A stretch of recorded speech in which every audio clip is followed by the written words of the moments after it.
चलिए general proper देखते हैं। तो जनरल प्रॉपर क्यों बनाया जाता है मैंने आपको थ्योरी में बताया था, बट आपको एक बार और रिवाइज़ करवा देती हूँ। तो जनरल प्रॉपर इसलिए बनाया जाता है क्योंकि जब हम सब्सिडरी बुक्स में एंट्रीज़ करते हैं तो कुछ एंट्रीज़ ऐसी होती है जो ना परचेज बुक में हो पाती है, ना सेल्स बुक में हो पाती है, ना परचेज रिटर्न बुक में हो पाती है, ना सेल्स रिटर्न बुक में हो पाती है। तो इस टाइप की एंट्रियाँ जो कि कैश बुक में भी नहीं हो पाती है, तो उस टाइप की एंट्रियाँ जो किसी और बुक्स में नहीं आ पाती, उस टाइप की एंट्रियों के लिए जनरल प्रॉपर बनाया जाता है। जो भी एक्स्ट्रा एंट्रीज़ होती है वो जनरल प्रॉपर में की जाती है। एग्जाम्पल के लिए उधार में माल बेचा, गुड्स सोल्ड ऑन क्रेडिट। तो जब भी आप गुड्स को सोल्ड कर रहे हैं क्रेडिट के अंदर, तो वो कहाँ जाता है? सेल्स बुक में जाता है। सिमिलरली जब भी आप परचेज़ करते हैं क्रेडिट में, तो वो कहाँ जाता है? परचेज़ बुक में जाता है। और इसी तरह से अगर आपने जो है परचेज़ करा कैश में, ठीक है, उधार में परचेज़ करा तो परचेज बुक में गया, बट कैश में परचेज़ करा तो कहाँ जाएगा? कैश बुक में जाएगा। बट कुछ चीज़ें ऐसी होती है जो कि नहीं आती, जैसे कि आपने उधार में फ़र्नीचर ख़रीदा, तो आपने उधार में फ़र्नीचर ख़रीदा है, माल तो नहीं है, फ़र्नीचर है। अगर माल ख़रीदा होता उधार में तो परचेज बुक में जाता, बट फ़र्नीचर असेट्स है, संपत्ति है, तो वो किसी भी बुक में नहीं आ रही है क्योंकि वो एक तो उधार का ट्रांजेक्शन है। कैश होता तो कैश बुक में चले जाता। तो इस टाइप के ट्रांजेक्शन कहीं नहीं जा पा रहे हैं, किसी दूसरी बुक में नहीं जा पा रहे, तो वो कहाँ आएंगे? जनरल प्रॉपर की बुक में आएंगे। जनरल प्रॉपर का फॉर्मेट देख लीजिए, एकदम जनरल की कॉपी है, जनरल एंट्रीज़ की कॉपी है, इसमें कोई अंतर नहीं है फॉर्मेट में। बस हेडिंग में आपको जनरल प्रॉपर डालना है और एंट्रीज़ आपको ध्यान रखना है कि जब भी आप एक एंट्री करेंगे तो उसको पहले एनालिसिस करिए कि वो एंट्री कहीं दूसरी बुक में तो नहीं जा रही है। अगर नहीं जा सकती है तभी वो जनरल प्रॉपर में आएगी। Okay, now let's start transactions entry. तो हमारा जो है पहले in the books of Sanjay brothers मैंने लिख दिया है, जनरल प्रॉपर लिख दिया है। आपका 2017 सन दे रखा है, तो हम 2017 यहाँ लिख देंगे, ठीक है। और हमारी फर्स्ट एंट्री जो है वो जनवरी 5 की है, इसलिए यहाँ जनवरी 5 लिख देंगे। तो एंट्री देख लीजिए क्या है। 10,000 में पटेल मोटर कंपनी से मोटर लॉरी खरीदी, purchased a motor lorry from Patel motor company, ठीक है। आप यहाँ देखेंगे तो मोटर लॉरी जो है एक तरह की गाड़ी, वो आपकी संपत्ति हुई है। मतलब यहाँ हम असेट्स को परचेज़ कर रहे हैं, इसलिए परचेज़ बुक में तो एंट्री नहीं होगी और कैश बुक में भी नहीं होगी क्योंकि यहाँ कैश में नहीं खरीदी है। आपको नाम दे रखा है पटेल मोटर से खरीदी है, कैश कहीं से कहीं तक नहीं लिखा है, मतलब आपने उधार में ली है मोटर लॉरी।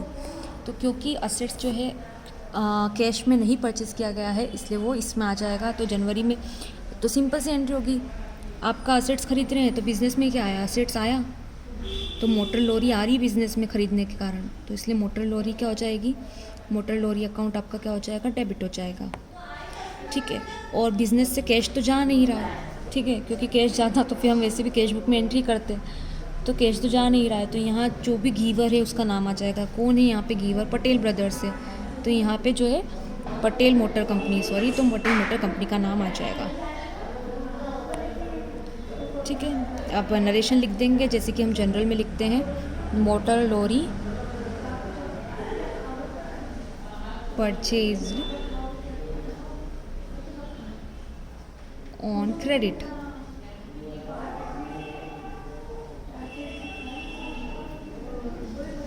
अमाउंट लिख देंगे कितने की मोटर लॉरी ली हमने? 10,000 की।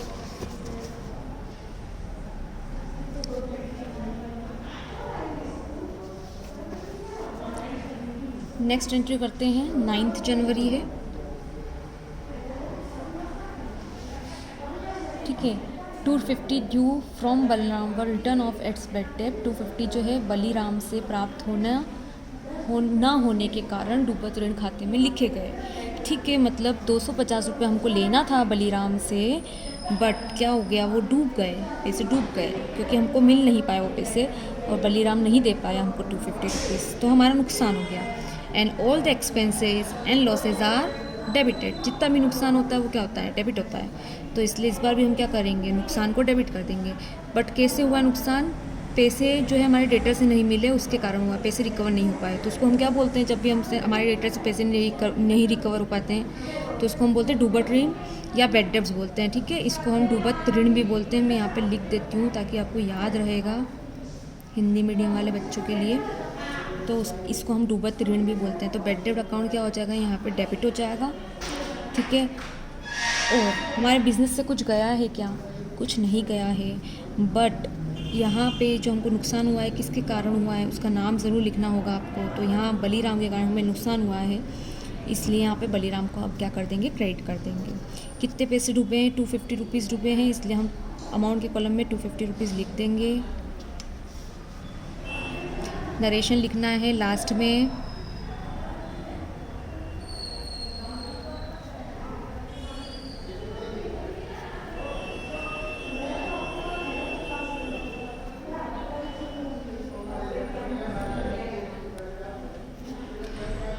चलिए नेक्स्ट एंट्री देखते हैं। जनवरी, एक मिनट,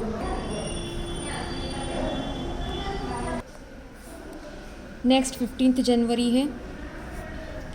ये amount not recovered from debtor की जगह आप चाहे तो लिख सकते हैं that bad debt being return of. ठीक है, अब यहाँ पे हम 15 जनवरी की एंट्री देखते हैं। तो acceptance for 1200 receive from Mohanlal endorse over the Shyamlal. Endorse का मीनिंग क्या होता है, बेचान करना, दे देना। ठीक है, तो मतलब ये जो 1200 रुपये थे ना, इसका जो बिल था वो हमको किससे मिला था, मोहनलाल से मिला था। बट हमने ये किसको दे दिया बिल, श्यामलाल को दे दिया। क्यों दे दिया, क्योंकि हमको ये 1200 रुपीज़ जो है मिलने वाले थे मोहनलाल से बिल के, बट हमको 1200 रुपये देना होंगे श्यामलाल को। तो हमने सीधे पैसा देने की जगह हमने वो बिल ही श्यामलाल को दे दिया। तो अब मोहनलाल के जो पैसे होंगे वो डायरेक्टली किसके पास चले जाएंगे, श्यामलाल के पास चले जाएंगे। ठीक है, तो यहाँ श्यामलाल को बिल मिल रहा है, आपको साफ साफ दिख रहा है कि श्यामलाल कौन है, रिसीवर है, क्योंकि उसको लास्ट में बिल किसको मिला है, श्यामलाल को मिला है। इसलिए यहाँ श्यामलाल को आप क्या कर देंगे, डेबिट कर देंगे, क्योंकि श्याम जो है, श्यामलाल एक पर्सन है और पर्सनल अकाउंट का यहाँ रूल लगेगा, debit the receiver credit the giver. तो यहाँ रिसीवर कौन है बिल का, श्यामलाल, इसलिए श्यामलाल क्या हो जाएगा, डेबिट हो जाएगा। और देने वाला कौन है, हमने नहीं दिया, हमने जिसका जो बिल दिया है वो दिया किसने है, मोहनलाल ने हमको दिया था और फिर हमने उसको दिया है। ठीक है, तो हमारे पास से कुछ गया है, मतलब हमारे बिजनेस में से कुछ गया है, तो ऑब्वियसली गया है ना, बिल रिसीवेबल गया है हमारे पास से।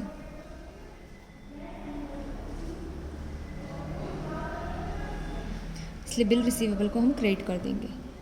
ठीक है, मतलब श्यामलाल को बिल मिल रहा है इसलिए वो डेबिट हो जाएगा, और हमारे पास से बिल गया है, किसका बिल था, ये मोहनलाल वाला, तो वो बिल गया है इसलिए हम यहाँ पे बिल रिसीवेबल को क्या कर देंगे, क्रेडिट कर देंगे।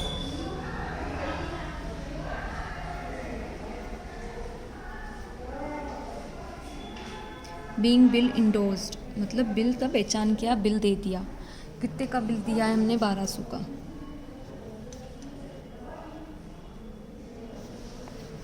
तो हमें यहाँ जो है इसकी एंट्री करनी थी।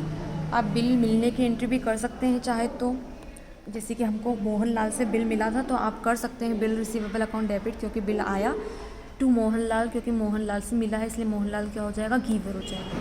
उसके बाद फिर ये रिसीव की एंट्री कर सकते हैं कि श्यामलाल को दिया तो Shyamlal debit to bill receivable, कि श्यामलाल को मिला और बिल हमारे पास से गया। बट यहाँ पे जो है खास एंट्री जो करनी थी वो सेकेंड एंट्री करनी थी इंडोर्स की, देने की, तो हमने यहाँ कर दी। नेक्स्ट एंट्री देखते हैं 25 जनवरी।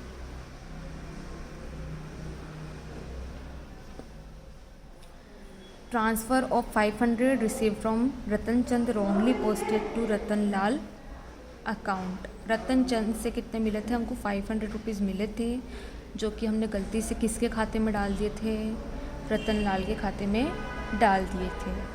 ठीक है, तो अब इस एंट्री को समझने के लिए आप सब पहले समझिए कि हमको मिले किससे थे पैसे, रतन चंद से मिले थे। ठीक है, तो इसको मैं रफली बता रही हूँ, तो रफ वर्क देख लीजिएगा पहले।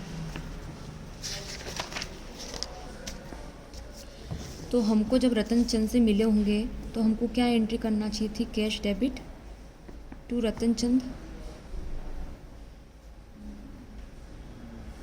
ये एंट्री हमको करना चाहिए थी, क्योंकि कैश आया था बिजनेस में तो कैश को डेबिट करना था, और रतन चंद जो था वो गिवर था इसलिए इसको क्रेडिट करना चाहिए था, ये एंट्री होना चाहिए। ठीक है, बट हमने इसको कहाँ पोस्ट कर दिया, रतन लाल के अकाउंट में पोस्ट कर दिया, मतलब आपने रतन चंद की जगह क्या कर दिया है, रतन लाल कर दिया है। तो यहाँ पे हमने क्रेडिट करना चाहिए था हमको रतन चंद को, बट हमने रॉन्गली कौन सा क्रेडिट कर दिया, ये वाला कर दिया। तो आपने रतन चंद की जगह टू रतन लाल कर दिया।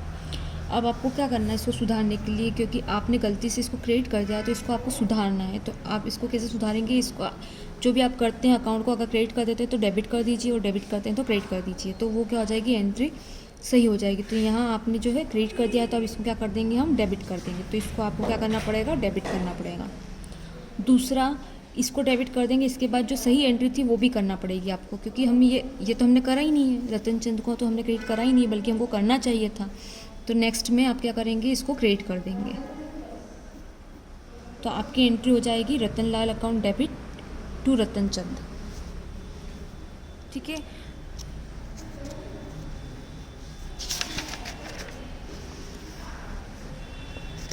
तो आप सही एंट्री करते हैं। हमने गलती से क्या कर दिया था, रतन चंद को क्या कर दिया था, सॉरी, हमने गलती से क्या कर दिया था, रतनलाल को क्रेडिट कर दिया था। तो अब उसको सही करने के लिए हम रतनलाल को क्या कर देंगे, डेबिट कर देंगे। और रतन चंद को हमको क्रेडिट करना चाहिए था, लेकिन हमने उनको क्रेडिट करा नहीं था, तो अब कर देते हैं क्रेडिट। तो रतन चंद को हम क्रेडिट कर देंगे। तो रतनलाल डेबिट टू रतन चंद। ये जो एंट्री है ये रेक्टिफिकेशन ऑफ एरर चैप्टर की एंट्री है, जो चैप्टर अभी आपको स्टार्ट नहीं हुआ है। तो अगर आपको इस एंट्री में डाउट हो भी रहा है, तो नेक्स्ट चैप्टर में जब वो रेक्टिफिकेशन और त्रुटियों का संशोधन वाला जो चैप्टर हम करेंगे, तब आपको ये और क्लियर हो जाएगा।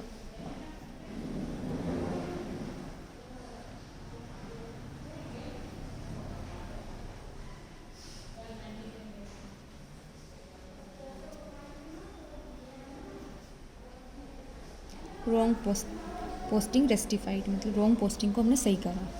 ठीक है। अमाउंट दे रखा है आपको 500। नेक्स्ट देखते हैं January 31 allow 50 rupees at interest on capital account. ठीक है। कैपिटल कौन करता है, ओनर लगाता है। अब ओनर जो कैपिटल लगाता है वो बिज़नेस के लिए क्या होती है, लायबिलिटी होती है, क्योंकि बिज़नेस को उतना कैपिटल वापस से अर्न करके ओनर को देना होता है। तो कैपिटल क्या होती है, एक लायबिलिटी होती है। ठीक है। और उसके ऊपर क्या हो गया है, ब्याज मिला है, मतलब बिज़नेस ने क्या करा है, ब्याज दिया है, क्योंकि वो कैपिटल यूज़ कर रहा है ओनर का, तो उसने ओनर को उसके कैपिटल पे क्या करा है, 50 रुपीज़ का इंटरेस्ट दिया है। तो अब बिज़नेस को इंटरेस्ट देना पड़ रहा है। ठीक है। तो जब बिज़नेस को इंटरेस्ट देना पड़ रहा है, तो बिज़नेस के लिए तो ये एक्सपेंस हो गया एक तरह का। तो जितने भी एक्सपेंस होते हैं वो क्या होते हैं, हमेशा डेबिट होते हैं, इसलिए यहाँ इंटरेस्ट अकाउंट क्या हो जाएगा, डेबिट हो जाएगा। तो इंटरेस्ट अकाउंट डेबिट हो जाएगा। और ये इंटरेस्ट, ये जो खर्चा हुआ है किस पे हुआ है, कैपिटल पे हुआ है, इसलिए कैपिटल यहाँ क्या हो जाएगा, क्रेडिट हो जाएगा। 50 रुपीज़ 50 रुपीज़।